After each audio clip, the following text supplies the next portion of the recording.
एक बहुत बड़ा और पुराना बरगद का पेड़ था जिस पर चिड़िया और उसके पति का घोंसला था। घोंसला कमजोर था। उनका पुराना घर पिछली बरसात में टूट गया था। अब नया मौसम शुरू होते ही दोनों ने फैसला किया कि वो ऐसा मजबूत घर बनाएंगे जो किसी भी तूफान से टूट ना पाए। रानो, सुबह होते ही मैं गीली मिट्टी की तरफ निकल जाऊंगा और मजबूत टीन के खोज कर लाऊंगा, और तुम नरम घास और रुई की खोज कर लाना। जी मानो जी, ठीक है। रात गुजर जाती है, सुबह हो जाती है। अभी सूरज ठीक से निकला भी नहीं था कि दोनों पति पत्नी घर बनाने के लिए मजबूत तिनके खोजने को निकल जाते हैं। मानो चिड़े को रास्ते में कालू कौवा मिल जाता है। कालू कौवा सूखी बासी सड़ी हुई रोटी का टुकड़ा खा रहा था। कालू भाई, इस रोटी के टुकड़े को मत खाओ, इससे आपकी तबीयत खराब होगी। मैं तो रोज ऐसा ही भोजन खाता हूँ। तुम अपना काम करो, मुझे मत बताओ कि मुझे क्या करना है। वैसे तुम इस तरफ क्यों निकले हो? मैं गीली मिट्टी की तरफ जा रहा था, मजबूत तिनके खोजने। मानो चिड़ा ऐसे कहकर चला जाता है और कालू कौवा फिर से वही बासी रोटी खाने लगता है। मानो चिड़ा कुछ आगे जाता है तो उसे गीली मिट्टी मिल जाती है। मानो चिड़ा वहां जाता है। अब मुझे इसमें से मजबूत तिनके खोजने होंगे और उन्हें अलग करना होगा। मानो चिड़ा गीली मिट्टी में चोंच मारने लगता है और मजबूत तिनके खोजकर एक तरफ रखने लगता है। रानो चिड़िया भी घास के मैदान में पहुंच गई थी। यहाँ तो काफी सारी सूखी घास है, मुझे इसमें से नरम घास खोजनी पड़ेगी। रानो चिड़िया घास को गौर से देखती है और फिर नरम घास देखकर उसे अपने पंखों से उखाड़ उखाड़ कर एक तरफ रख देती है। रानो चिड़िया का पति मानो चिड़ा थक कर पेड़ की एक शाख पर बैठ जाता है। उसका सांस फूल रहा था। रानो चिड़िया मानो चिड़े के पास आती है। मानो जी, थोड़ा आराम कर ले, बाकी का काम हम कल कर लेंगे। नहीं नहीं रानो, अगर आज हम थक कर बैठ गए तो बरसात आने से पहले हम हमारे बच्चों के लिए सुरक्षित छत तैयार नहीं कर पाएंगे।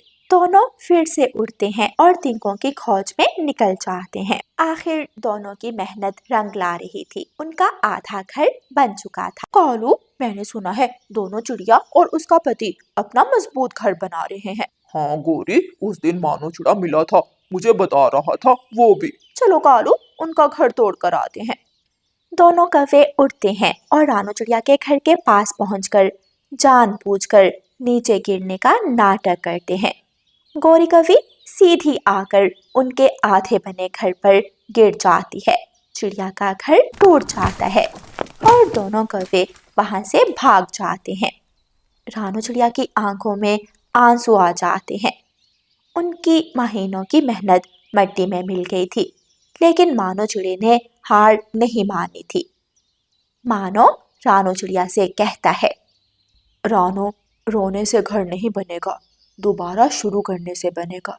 जी मानो जी, आप ठीक कह रहे हैं, लेकिन इस बार हम इससे ज्यादा मजबूत पेड़ पर घर बनाएंगे जो कभी ना टूटे। दोनों पति पत्नी मजबूत पेड़ की खोज में निकल जाते हैं। फिर उन्हें नदी के पास एक उससे भी बड़ा बरगद का पेड़ मिल जाता है। दोनों ने फिर से एक एक तिनका उठाया। इस बार उन्होंने पहले से भी ज्यादा मजबूत घर बनाना शुरू किया। रानो चिड़िया लकड़ियों के छोटे टुकड़ों को जोड़ने लगी और मानो चिड़ा उन्हें घर की दीवार पर लगाने लगा। मानो जी, बहुत भूख लग रही है मुझे तो। हमने तो आज का दिन घर बनाने में लगा दिया, भोजन तो खोजा ही नहीं। अब हम क्या खाएंगे? रानो, मैंने भी इस बारे में सोचा नहीं। घर बनाते समय दिमाग में ये बात तो आई ही नहीं। दोनों ऐसे ही बातें कर रहे थे कि सामने से तोता उड़ता हुआ आ रहा था। उसने अपने सर पर एक टोकरी रखी हुई थी जिसमें बहुत सारे अमरूद थे। तोता रानो चिड़िया और मानो चिड़े के पास आता है।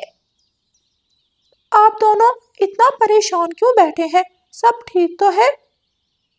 यार तोते, सारा दिन घर बनाने में लग गया, भोजन खोजने का तो समय ही नहीं मिला।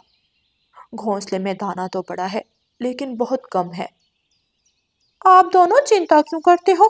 मेरा अमरूदों का बाग बिल्कुल तैयार खड़ा है। आप मेरे बाग में चले जाएं, जितने चाहे उतने फल खाएं। यार तोते, तुम्हारा बहुत बहुत धन्यवाद। तोता टोकरी उठाता है और वहां से चला जाता है। मानो चिड़ा और रानो चिड़िया तोते के अमरूदों के बाग की तरफ चले जाते हैं। बाग में बहुत से अमरूद थे जो बिल्कुल पक चुके थे। रानो चिड़िया और मानो चिड़ा अमरूदों के एक पेड़ पर बैठ जाते हैं और स्वादिष्ट मीठे अमरूद खाने लगते हैं। दिन गुजर जाते हैं। हफ्तों की कड़ी मेहनत रंग लाती है। एक खूबसूरत और मजबूत घर तैयार हो जाता है। कुछ दिनों बाद ही जंगल में बादल छा जाते हैं और तेज बारिश शुरू हो जाती है। गोरी कौवी और कालू कौवा इधर उधर उड़ रहे थे। दूसरों का घर तोड़ने के चक्कर में उन्होंने अपना घर तो बनाया ही नहीं था। अब दोनों पछता रहे थे। आखिर दोनों सर्दी में ठिठुरते रानो चिड़िया के घर पहुंच जाते हैं। रानो चिड़िया दोनों कौवों को घर के अंदर ले आती है। रानो चिड़िया और मानो चिड़ा नरमो मुलायम घोंसले में बैठे थे और कौवे नीचे जमीन पर। गोरी बहन, हमारे पास 2 ही घोंसले हैं। अब इससे ज़्यादा हम आपकी कोई मदद नहीं कर सकते। रानो चिड़िया, आपने हमें छत दे दी, हमारे लिए यही काफी है। रानो चिड़िया और मानो चिड़ा खिड़की से बाहर देखते हुए मजबूत घर में सुकून से बैठे बारिश का मजा ले रहे थे और कौवे दोनों के मुंह की तरफ देख रहे थे। प्यारे दोस्तों, मेहनत और सब्र से बनाए गए घर कभी नहीं टूटते। मुश्किल आएगी, लेकिन हार ना मानने वाले ही सुकून की नींद सो पाते हैं। और प्यारे दोस्तों, इस कहानी को लाइक, अपने दोस्तों के साथ शेयर और चैनल को सब्सक्राइब करना बिल्कुल मत भूलना। आपका धन्यवाद। गोरी कौवी झील के पास जाती है। गौरी, आज तो मेरे घर कैसे आई हो? जिंदगी से तो तंग नहीं आ गई, लेकिन मैं बता दूं कि मेरा पेट भरा हुआ है। कल आना, कल खा लूंगी तुझे। झील चाची, एक बार अपनी चोंच बंद करके मेरी बात भी सुन लो। अच्छा, बोल गौरी। झील चाची, बारिशों का मौसम शुरू होने वाला है और बारिशों के मौसम में दूसरे जंगल के बहुत से पक्षी हमारे जंगल में आते हैं। हाँ तो? झील चाची, हमने अपने इस पापी पेड़ का भी तो कुछ बंदोबस्त करना है। जो भी नए पक्षी इस जंगल में आएंगे, हम उन्हें डराएंगे और उनसे हर महीने पैसे लिया करेंगे। वैसे प्लान तो अच्छा है, लेकिन पैसे से ज्यादा मुझे मांस पसंद है। अच्छा झील चाची, अगर दिल किया तो उनमें से किसी एक को खा लेना, लेकिन मेरे पैसे मत खा जाना। ठीक है कॉफी। फिर अगली सुबह गोरी कौवी और चील जाकर जंगल के शुरू वाले हिस्से में बैठ जाती हैं। सामने से कबूतर और उसकी पत्नी लूसी कबूतरी आ रहे थे। चील चाची, देखो, पहला शिकार आ गया। गौरी और चील कबूतर और उसकी पत्नी को रोक लेते हैं। ओए गंदी आंखों वाले, मुंह उठाए हुए किधर मेरे जंगल में घुसे जा रहे हो? आप कौन है बहन जी, और मुझे क्यों रोका है आपने? देख गंदी आंखों वाले, तू ऐसा समझ कि इस जंगल की मालकिन हूं मैं। क्या मतलब बहन जी? मैं कुछ समझा नहीं। मैं समझाती हूँ तुझे।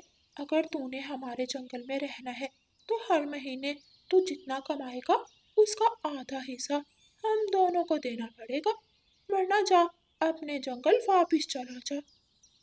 ये क्या गुंडागर्दी लगा रखी है आपने? इससे अच्छा है हम अपने जंगल में रहें। तो किसने रोका है? जाओ अपने जंगल वापस, लेकिन याद रखना, हमारे सागर वाले जंगल में बारिशें कम आती हैं। लूसी, अब हम क्या करें? कबूतर जी, ये जंगल हमारे लिए सुरक्षित है। हमें इसी जंगल में रहना पड़ेगा। ठीक है कॉफी और चील, मैं दे दिया करूँगा पैसे। ये हुई ना अक्लमंदी वाली बात। अगली सुबह फिर से दोनों गोरी कौवी और चील पेड़ पर बैठ जाती हैं। चील चाची, लगता है आज कोई नहीं आएगा। तभी सामने से तोता और उसकी बूढ़ी माँ आ रहे थे। फिर से दोनों उस तोते और उसकी माँ को रोक लेती हैं। तोते, तेरी माँ तो बूढ़ी हो गई है, अब इस दुनिया में और जीकर भी क्या करेगी? क्या मतलब? कौन हो तुम? और तुम दोनों ने मेरा रास्ता क्यों रोका है? देख तोते, फिर गौरी सारी बात तोते को समझाती है। तुम दोनों को क्या लगता है मैं तुम दोनों से डर जाऊंगा? चलो मेरा रास्ता छोड़ो। चील आगे बढ़ती है और तोते की माँ की गर्दन मरोड़ देती है। वो बेचारी वहीं मर जाती है। ये क्या किया तुमने? तुम दोनों को क्या ऊपर वाले से डर नहीं लगता? मेरी माँ को मार दिया तुमने। तोता रोने लग जाता है। अब सोच ले, तूने भी अपनी माँ के पास जाना है या नहीं? मैं दूंगा, मैं दे दूंगा हर महीने पैसे, मुझे छोड़ दो। अगर पहले ही बात मान लेता तो अब तेरी माँ जिंदा होती। अगली सुबह तेज बारिश हो रही थी। चील गोरी कवि के घर आती है। गौरी, आज तो बहुत तेज बारिश हो रही है, आज रहने देते हैं जाने को। ऐसे कैसे रहने देते हैं? आज ही तो ज्यादा पक्षी आएंगे। चल चील चाची, जल्दी चल। हाँ, बात तो ठीक है तेरी, चल फिर, देर किस चीज की है? चील और गौरी कवि फिर से पेड़ के ऊपर जाकर बैठ जाती हैं और दूसरे जंगल से आने वाले पक्षियों का इंतजार करने लगती हैं। मुझे तो बहुत सर्दी लग रही है, गौरी चल वापस चले। लेकिन तभी सामने से रानू चिड़िया अपने पति मानो चिड़े के साथ आ रही थी। रुक जा चील चाची, वो देख सामने कोई चिड़िया आ रही है। जब रानू चिड़िया और मानो चिड़ा पास आ जाते हैं तो चील और गौरी कवि उन दोनों को रोक लेती हैं। कब से तुम दोनों का इंतजार कर रहे हैं हम, बहुत देर कर दी तुम दोनों ने। आप कौन? माफ कीजिएगा, मैंने पहचाना नहीं आपको। हम इस जंगल की मालकिन हैं। फिर गौरी रानू चिड़िया को भी सारी बात समझा देती है। तुम दोनों को पता भी है कि कितना बड़ा अपराध है ये? ख्याल हमें ना दो, हमें तो पैसे चाहिए, वरना ये चील अभी खा जाएगी तुम दोनों को। हाँ, वैसे भी बहुत भूख लगी है मुझे। अच्छा, मुझे एक बार अकेले में अपने पति से बात करने दो। रानू चिड़िया मानो को लेकर एक तरफ जाती है। रानो, अभी अरेस्ट कर लेता हूँ इन दोनों को। मेरे ख्याल से इन दोनों को पता नहीं है कि मैं पुलिस वाला हूँ। मानो जी, अभी हमारे पास इनके खिलाफ कोई सबूत नहीं है।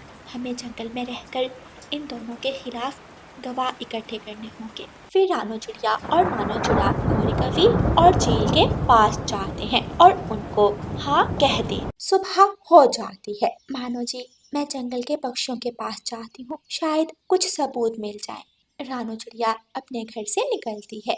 जंगल में उसे एक जगह तोता और कबूतर नजर आते हैं। रानू चिड़िया उन दोनों के पास जाती है। लगता है हमारी तरह आप भी इस जंगल में नहीं आई है। जी तोते भैया, क्या आपको भी उस गौरी और चील ने जंगल में रहने की शर्त बताई है? शर्त क्या? मैंने तो कीमत भी चुका दी है। क्या मतलब तोते भैया? उस दुष्ट चील ने तोते की माँ को मार दिया। क्या?